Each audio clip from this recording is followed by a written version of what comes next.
प्रधानमंत्री मोदी ने आज वैदिक मंत्रोच्चार के साथ देश की नई संसद भवन में लोकसभा अध्यक्ष की कुर्सी के पास ऐतिहासिक सेंगोल को स्थापित कर दिया। इससे पहले पीएम मोदी ने लोकसभा अध्यक्ष ओम बिरला के साथ नए संसद भवन का उद्घाटन किया। इसके बाद पीएम मोदी ने संसद भवन के निर्माण में लगे श्रमिकों को सम्मानित भी किया। संसद भवन के उद्घाटन समारोह की शुरुआत पीएम ने हवन पूजन के साथ की।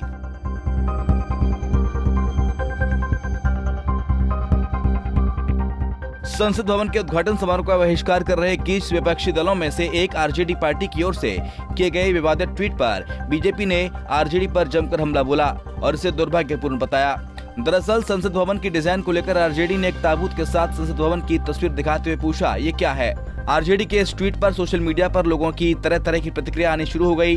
बीजेपी के राष्ट्रीय प्रवक्ता गौरव भाटिया ने एक ट्वीट कर लिखा, आज एक ऐतिहासिक पल है और देश गौरवान्वित है।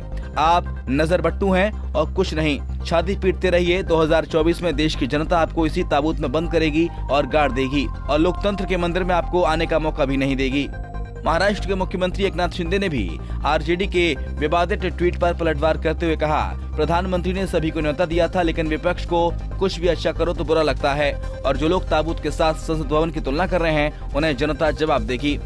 मंदिर है, इसमें इस मंदिर में से न्यायदान का काम होता है और मोदी जी ने सबको न्योता दिया था, सभी लोगों को बुलाया था, लेकिन कुछ भी अच्छा करो तो विपक्ष को अगर अच्छा बुराई लगता है तो उसमें किसका दोष है? और जो तुलना जो कर रहे हैं कॉफिन और इसके साथ ताजमहल के साथ निश्चित रूप से उनको जनता मुंह तोड़ जवाब देगी। उनको संसद भवन का नहीं, उनको घर का रास्ता दिखाएगी। एआईएम चीफ असदुद्दीन ओवैसी ने संसद भवन की तुलना ताबूत से करने पर आपत्ति जताई। उनका कहना है कि आरजेडी का कोई स्टैंड ही नहीं है, वो संसद भवन को ताबूत बता रहे हैं, गलत है। वो कोई और मिसाल भी दे सकते थे।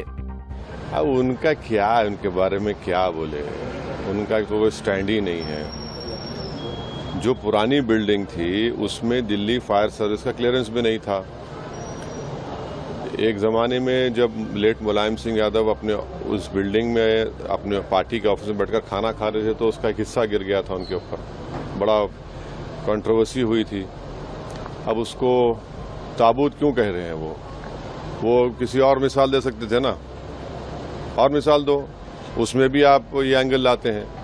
तो वो क्या क्या बोलते हैं, कभी सेकुलर बोलते हैं तो कभी फिर बीजेपी से निकला हुआ नीतीश कुमार को अपना मुख्यमंत्री बना लेते हैं। तो वो उनका छोड़िए, उनका तो चलते रहता है। वीर सावरकर जी की जयंती भी है, प्रधानमंत्री ने संसद भवन में उनकी तस्वीर को ये भी किया, तो उसको जोड़कर इससे देखा जा रहा है। वो करेंगे ना।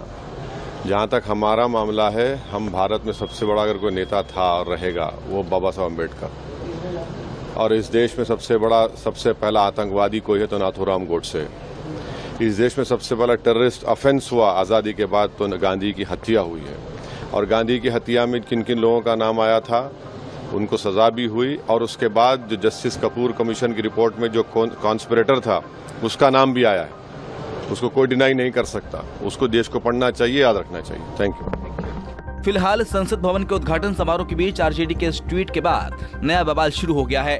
ट्वीट पर लोगों की तरह तरह की प्रतिक्रियाएं सामने आ रही हैं। कोई इसको देश का अपमान बता रहा है तो कोई हिंदू धर्म का। सोशल मीडिया पर लोग आरजेडी के खिलाफ देशद्रोह का केस दर्ज करने की मांग कर रहे हैं। Bureau report, Punjab Kesari TV. हमसे जुड़े रहने के लिए हमारे YouTube चैनल को सब्सक्राइब करें और नई वीडियो की नोटिफिकेशन के लिए बेल आइकॉन को दबाएं।